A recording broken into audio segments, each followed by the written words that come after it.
కార్యక్రమాన్ని ప్రారంభించే ముందుగా గురువు గారికి పాదాభివందనాలు చేసుకుంటూ, మరి ఈరోజు ఈ జూమ్ సెక్షన్లో పాల్గొన్న అందరికీ ధన్యవాదాలండి.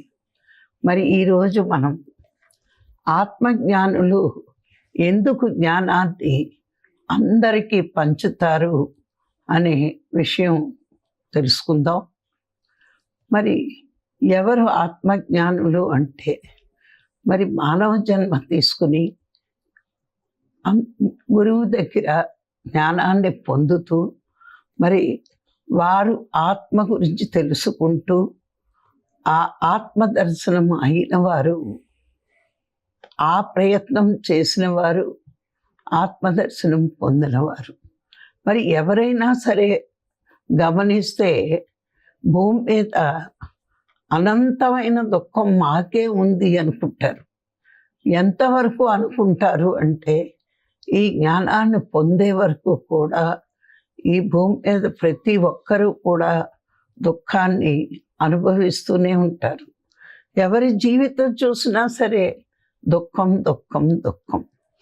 ఆ దుఃఖాన్ని అనుభవిస్తూ దేవుడు మానవుడిని ఇలా రాశాడు అని అనుకుంటారు. కానీ అది ఎంతవరకు అనుకుంటారు అంటే, జ్ఞానం పొందే వరకు ఆ మాట అనుకుంటారు. ఈ జ్ఞానం ఎందుకు జ్ఞాని పంచుతూ ఉంటాడు అంటే, మరి భగవంతుడి కృప వల్ల సద్గురువులు వస్తారు అని మనం తెలుసుకుంటే, సద్గురువుల వల్లే మనం జ్ఞానం పొందుతున్నాము అని తెలుసుకుంటే, ఎవరికైనా సరే జ్ఞానం పొందాలి అంటే జీవించి ఉన్న గురువుల ద్వారా మాత్రమే జ్ఞానాన్ని పొందగలరు. మరణించిన గురువుల్ని ఆశ్రయించిన, ఫోటోలు పెట్టినా, పూజ చేసినా వాళ్ళు జ్ఞానాన్ని పొందలేరు. ఈ సృష్టిలో ధర్మం ఏమిటి అంటే, జ్ఞానం చెప్పగలిగే శక్తి ఒక సద్గురువులకు మాత్రమే ఉంటుంది. సద్గురువులు ఎవరు అంటారు అంటే, ఆత్మ గురించి బోధించే వారినే సద్గురువులు అంటారు.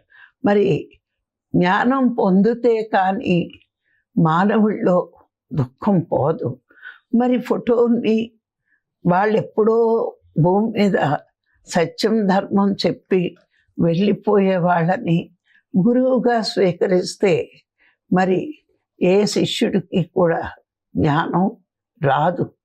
ఎప్పుడు వస్తుంది అంటే, జీవించి ఉన్న గురువుల్ని పట్టుకోవాలి.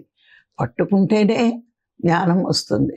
మరి జ్ఞాని ఎందుకు బోధిస్తాడు అంటే, మరి గురువు దగ్గర తాను ఏదైతే నేర్చుకున్నాడో ఆ జ్ఞానాన్ని 10 మందికి బోధించాలి అని గురువుని చూసి నేర్చుకుంటాడు శిష్యుడు.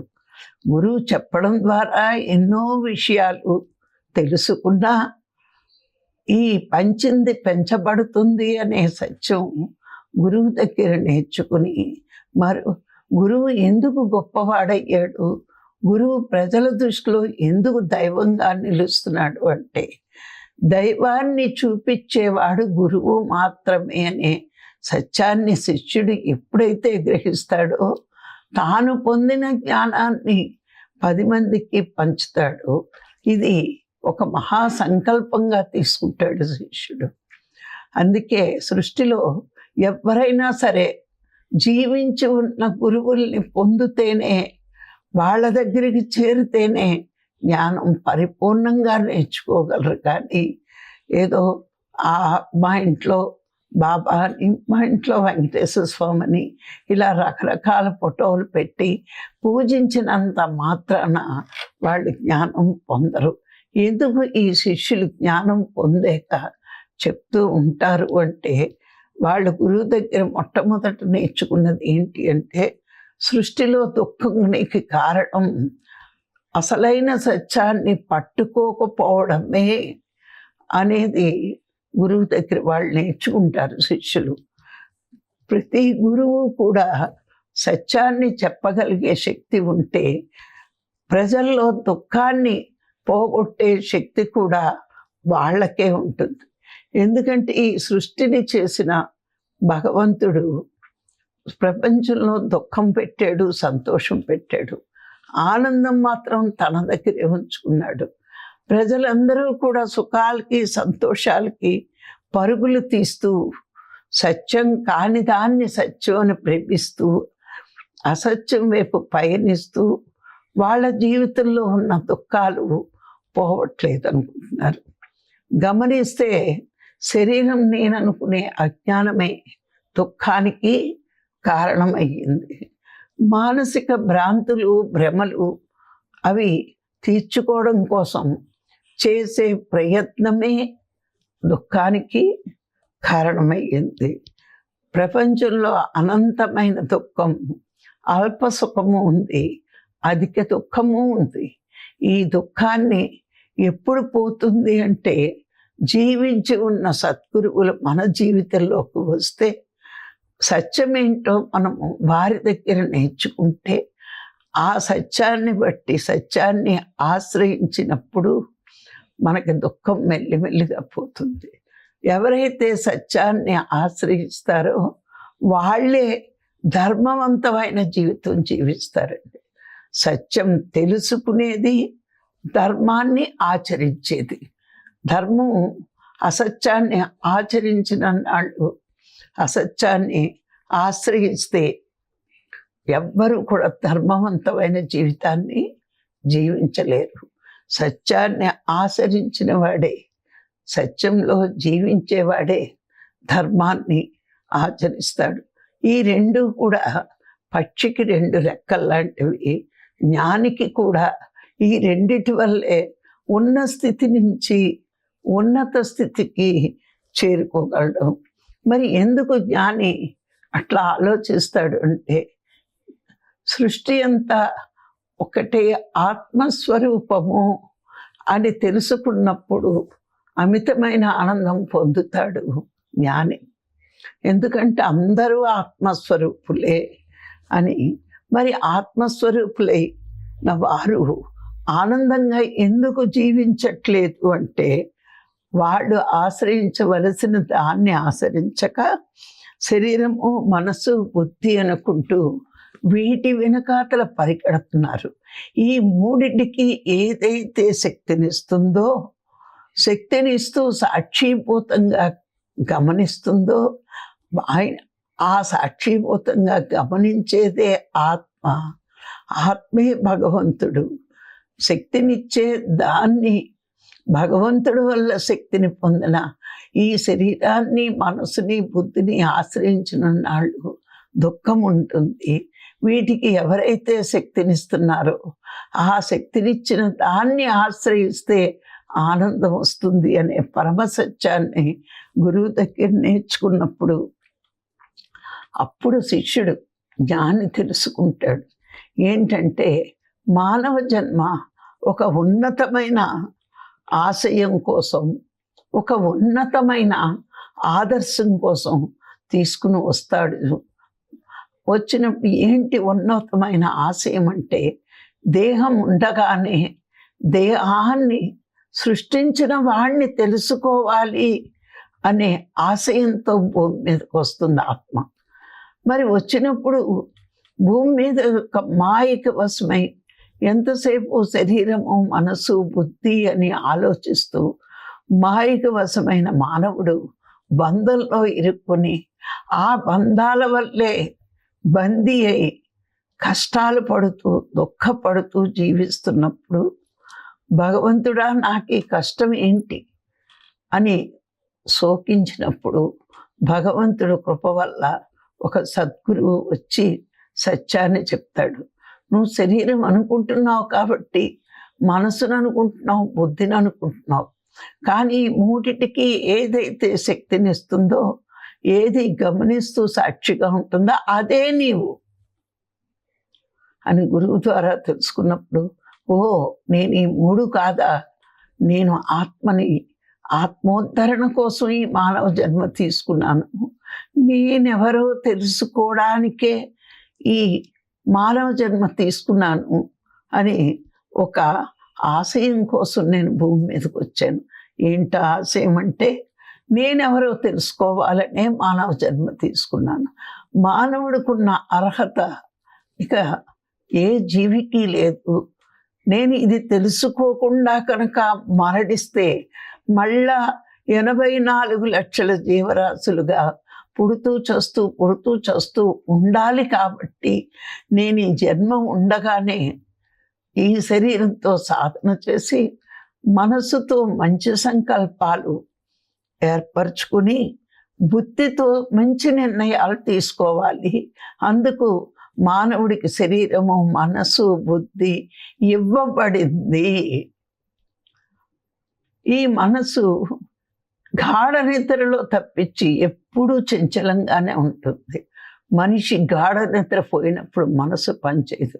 మళ్ళా మెలకు వచ్చినప్పుడు శరీరంతో తాదాప్యం పొంది ప్రపంచం వైపు తిరిగి అనంతమైన దుఃఖాన్ని పొందుతుంది. అది ఆ అనంతమైన దుఃఖాన్ని పొందుతున్నప్పుడు నా దుఃఖానికి కారణం ఏంటి అన్నది కూడా ఆలోచించట్లేదు. కానీ ఎప్పుడైతే గురువు దగ్గర నేను శరీరం కాదు, మనసుని కాదు, బుద్ధిని కాదు, నేను ఆత్మని, అది తెలుసుకోవడానికే మానవ దేహం తీసుకుని వచ్చాను అనే పరమ సత్యాన్ని మనం తెలుసుకున్నాము. అప్పటి నుంచి మనం ఆత్మోద్ధరణకి కావలసిన సాధన, కావలసిన జ్ఞానము పొందుతూ ఉంటాం. అది పొందుతూ ఉన్నప్పుడు ఎప్పుడైతే ఆత్మజ్ఞానం పొందుతూ ఉంటామో, ఆత్మశక్తిని పెంచుకుంటూ ఉంటామో, ఆత్మశక్తి ధ్యానం ద్వారా వస్తుంది, ఆత్మజ్ఞానం గురుబోధ ద్వారా వస్తుంది, స్వాధ్యాయం ద్వారా వస్తుంది. ఇవి రెండు పొందుతూ ఉన్నప్పుడు మనకి లోన్ నుంచి ఆనందం వస్తుంది. ఎప్పుడైతే అందరూ ఆత్మలే అన్నప్పుడు మనకి అందరూ కూడా చక్కగా ఆనందంగా జీవించాలి. కానీ ఈ సత్యం తెలియక నేను దేహము అనుకునే అసత్యంలో జీవిస్తూ అందరూ దుఃఖంలో ఉన్నారు.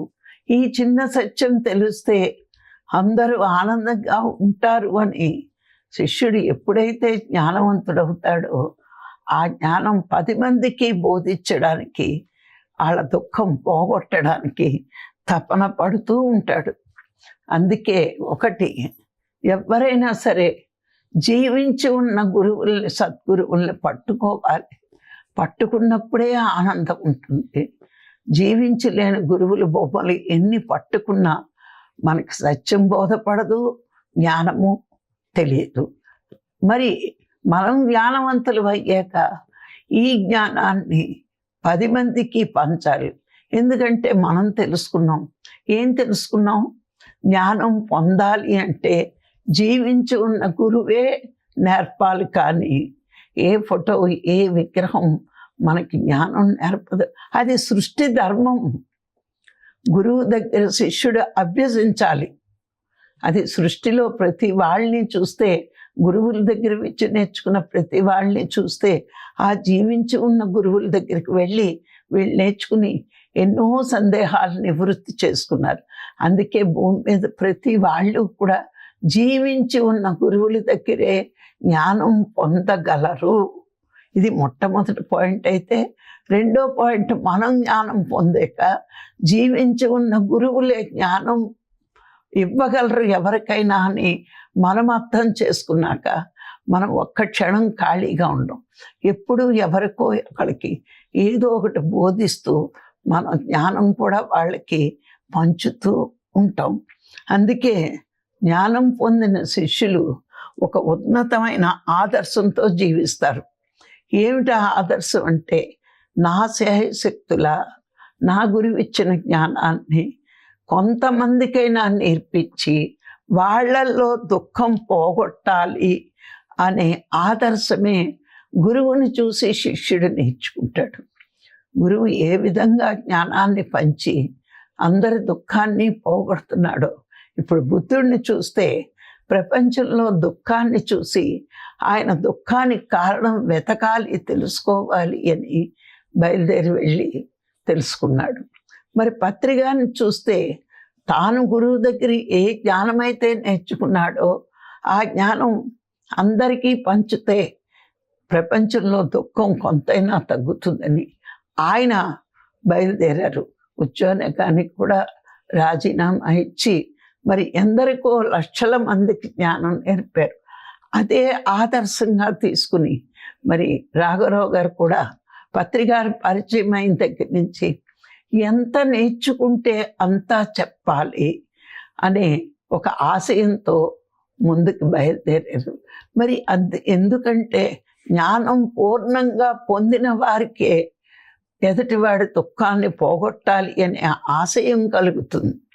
మనకి జ్ఞానం లేకపోతే శరీరమే నేను అనే అజ్ఞానంలో బతుకుతే ఎవ్వరి ఆనందం గురించి మనం ఆలోచించం. మనకెప్పుడైతే నేను ఆత్మని, ఈ ఆత్మశక్తి పెంచుకుంటే అందరూ బాగుండేలాగా నేను జ్ఞానాన్ని ఇవ్వగలను అనే ఒక ఆశయం ఉంటుంది మనకు కూడా. ఇప్పుడు మనం జ్ఞానం బాగా పెంచుకున్నాం అనుకోండి, ఎవ్వరికీ చెప్పకుండా మనం ఉండలేం. లోన్ నుంచి ఆత్మ చెప్తుంది, నువ్వు శాంతిగా ఉన్నావు, సుఖంగా ఉన్నావు, ఆనందంగా ఉన్నావు, మరి వాళ్ళు కూడా ఉండాలి కదా. మరి నువ్వు భూమి మీదకి వచ్చిన పర్పస్ ఏంటి? తెలుసుకున్నది 10 మందికి పంచాలి. తెలుసుకున్నది పంచకుండా వెళ్తే మళ్ళా పంచడానికి భూమి మీదకి రావాలి.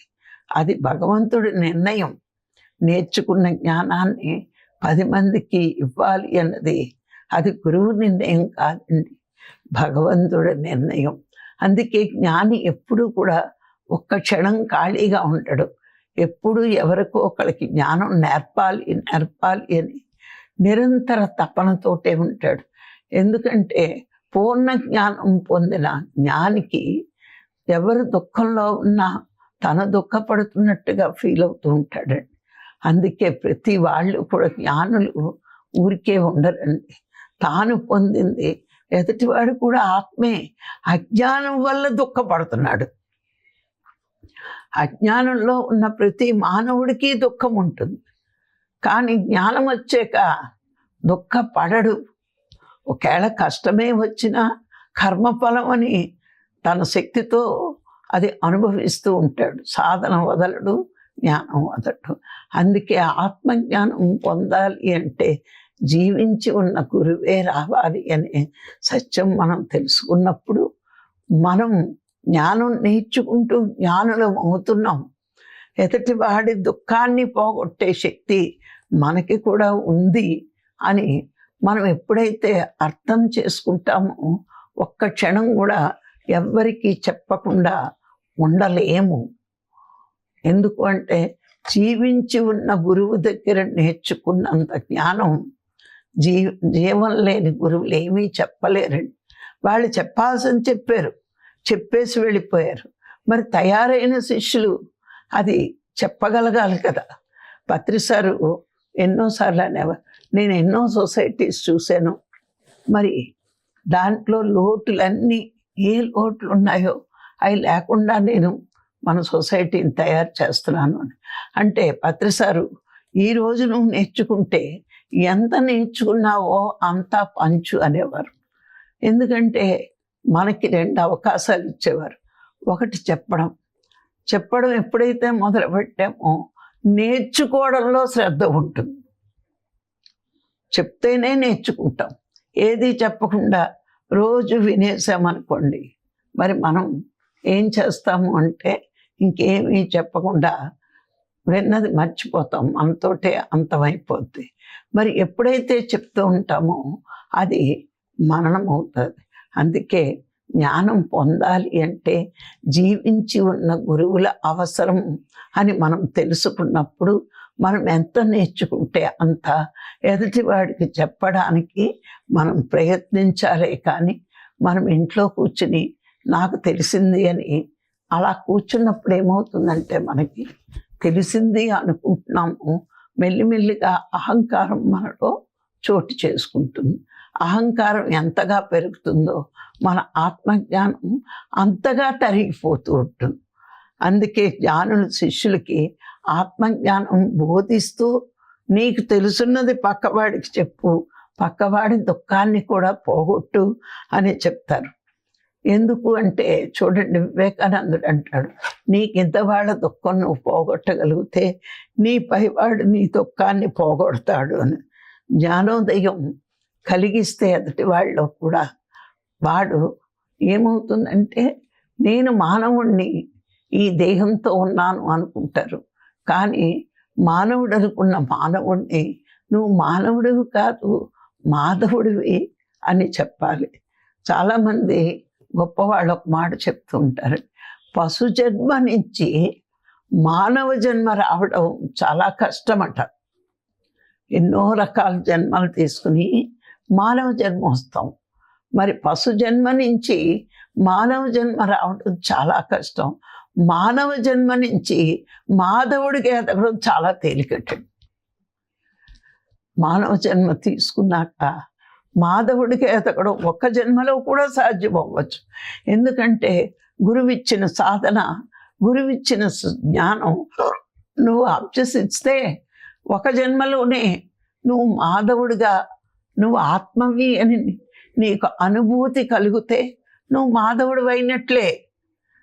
ఆ అనుభూతికి ఒక్క మానవ జన్మ కొద్ది జన్మల్లో పూర్తి చేయగలవు. పశు జన్మ నుంచి మానవ జన్మ కష్టం, కానీ మానవ జన్మ నుంచి మాధవ జన్మ రావడం చాలా కొద్ది జన్మల్లోనే మనము ఆ స్థితిని పొందవచ్చు. మరి ప్రతి వాళ్ళకి ఇప్పుడు అర్థమయ్యేది ఏంటి అంటే, మనము జీవించి ఉన్న గురువు దగ్గర ఇన్ని పాఠాలు నేర్చుకుని మరి మనము కూడా ఒక గురువుగా ఎదిగి శిష్యులకి బోధించాలి. అంటే అవసరమైన వాళ్ళకి, దుఃఖంలో ఉన్న వాళ్ళకి, మరి బాధల్లో ఉన్న వాళ్ళకి మనం బోధించగలగాలి. ఎందుకు అంటే ఆత్మజ్ఞానం, బ్రహ్మజ్ఞానం పొందడానికి జీవించి ఉన్న గురువులే ఈ భూమి మీద అవసరం. ఇది మనం తెలుసుకున్నప్పుడు ఈ అవసరం, ఈ సృష్టికి నేను ఉపయోగపడతాను, పడగలను అని మనం అనుకున్నప్పుడు అందరికీ చెప్తామండి. ప్రపంచం అంతా మారిపోతుందా అని మనం ఆలోచించగల, నా శక్తి మేరకు సృష్టి నాకు ఎంతమందికి చెప్పిస్తుందో నేను అంతమందికి చెప్తాను అని మనం అనుకోవాలి. ఎందుకంటే జీవించి ఉన్న గురువే ఆత్మజ్ఞానాన్ని బోధించగలడు అనే సత్యాన్ని మనం తెలుసుకున్నాం. కాబట్టి ఎవడైనా ఆత్మజ్ఞానం, బ్రహ్మజ్ఞానం పొందాలి అంటే జీవించి ఉన్న గురువులే అవసరం, జ్ఞానులే అవసరం. మరి మరణించిన వారు ఏం బోధిస్తారు వాళ్ళకి? మనం పత్రిగారి దగ్గర నేర్చుకున్నాం, మనం ఎదుగుతున్నాం, మన కింద వాళ్ళు సృష్టి మన ముందు నిలబెడుతుంది. అప్పుడు మనం చెప్పాలి, కానీ నేను చెప్పను, నాకు ఖాళీ లేదు అనడం అజ్ఞానం. ఒకప్పుడు నేను అట్లాగే అనుకున్నా, ఇవన్నీ తెలియనప్పుడు. కానీ అది ఎంత గొప్ప పనో ఇందులోకి వచ్చాక అర్థమైంది. నిన్ను ప్రకృతి గుర్తిస్తుంది, గురువుగా ఎదగడానికి అవకాశం ఇస్తుంది. ప్రతి జ్ఞానికి గురువుగా ఎదిగే అవకాశం సృష్టి ఇస్తుంది. కానీ అవకాశం వచ్చినప్పుడు నాకు వీలు కాదు, వల్ల కాదు అని మనం పక్కన పెడితే మళ్ళా గురువుగా ఎదిగే అవకాశం వస్తుందో లేదో. కానీ ఇది ప్రతి జ్ఞాని తెలుసుకోవాల్సిన విషయం ఏంటంటే, ఆత్మజ్ఞానం, బ్రహ్మజ్ఞానం బోధించాలి అంటే జీవించి ఉన్న గురువులే, జ్ఞానులే అది ఎదుటి వాళ్ళకి చెప్పగలరు. కాబట్టి మనము గురువు దగ్గర ఏదైతే నేర్చుకున్నామో అది 10 మందికి పంచాలి. దేహస్థితిలో, మనోస్థితిలో ఉన్న మానవులు దుఃఖంతో ఉన్నారు. వాళ్ళ దుఃఖం వాళ్ళ అజ్ఞానం వల్లే వచ్చింది. ఆ అజ్ఞానాన్ని తొలగించే మార్గం జ్ఞానమే. జ్ఞానికి ఈ విషయాలన్నీ తెలుసు. అందుకే జ్ఞానం పొందాక మనం ఇంట్లో కూర్చోవడం కాదు, మనకు అవకాశం ఉన్నాళ్ళు మరి అందరికీ చెప్పగలగాలి. మన ఆశయం మన ఆత్మని తెలుసుకోవడం, మన ఆశయం అందరినీ దుఃఖంలో నుంచి బయటికి తీయడానికి ప్రయత్నించడం. ఈ రెండిటితోనే వచ్చాం మనం. ఆశయం, ఆదర్శం. ఈ రెండు, ఆశయం ఆత్మగా తెలుసుకోవడం, మరి మన ఆదర్శం ఏంటి అంటే అందరినీ దుఃఖం నుంచి బయటపడేయడం. మనం జ్ఞానం పొందుతూ పక్కవాడి జ్ఞానిగా తయారు చేయడం. ఎందుకు తయారు చేయాలి అంటే అజ్ఞానంలో దుఃఖంతో ఉంటాడు మానవుడు, జ్ఞానంతో సంతోషంగా ఆనందంగా జీవిస్తాడు. ఎప్పుడైతే మానవుడు సంతోషంగా సుఖంగా ఆనందంగా జీవిస్తాడో ప్రపంచం ఎప్పుడు శాంతిగా ఉంటుంది. దుఃఖంతో ఉన్నవాళ్ళు ఎదుటివాడు కూడా దుఃఖంతో ఉండాలని కోరుకుంటారు. శాంతిగా ఉన్నవాడు అందరూ శాంతిగా జీవించాలని కోరుకుంటాడు. మరి ప్రపంచం శాంతి జ్ఞానుల చేతుల్లోనే ఉందండి. ప్రపంచాన్ని శాంతిగా ఉంచాలి అంటే అందరూ జ్ఞానులుగా అయినప్పుడు మాత్రమే ఈ ప్రపంచం శాంతిగా ఉంటుంది. మరి ఇటువంటి ఆశయంతో ఆదర్శంతో మానవ జన్మ తీసుకుని వచ్చిన మనందరం ఈరోజు పత్రిగారి శిష్యులు ఎవరైతే ఉన్నారో ధ్యానం చేస్తూ జ్ఞానం పెంచుకోవడానికి ఎవరైతే ముందుకు వస్తున్నారో వాళ్ళంతా తన ఆత్మని తెలుసుకోవాలనే ఆశయంతో అందరూ బాగుండాలనే ఆదర్శంతో మనందరం వచ్చాం. మరి ఆ ప్రయత్నంలోనే ముందుకున్నాం. ఒకటి, మనం సాధన చేసి శక్తిని పొందాలి. స్వాధ్యాయము గురువు దగ్గర నేర్చుకుంటూ జ్ఞానం పెంచుకోవాలి. మరి పంచాలన్నా శక్తి కావాలి. మరి ఏ పని చెయ్యాలన్నా మనకి శక్తి కావాలి. ఆ శక్తి సాధన ద్వారా వస్తుంది. మరి జ్ఞానం పొందడానికి కూడా శక్తి కావాలి. ఎందుకంటే గ్రహణ శక్తి కావాలి, జ్ఞానశక్తి కావాలి. అందుకే అన్నిటికీ శక్తి కావాలి. కాబట్టి నిత్యం ధ్యానం, ఆ తరువాత అందరికీ ఆ జ్ఞానాన్ని పంచి అజ్ఞానంలో ఉన్న వాళ్ళని, దుఃఖంలో ఉన్న వాళ్ళని ఆనంద స్థితిలో ఉంచడానికి మన వంతు కృషి మనం చెయ్యాలి.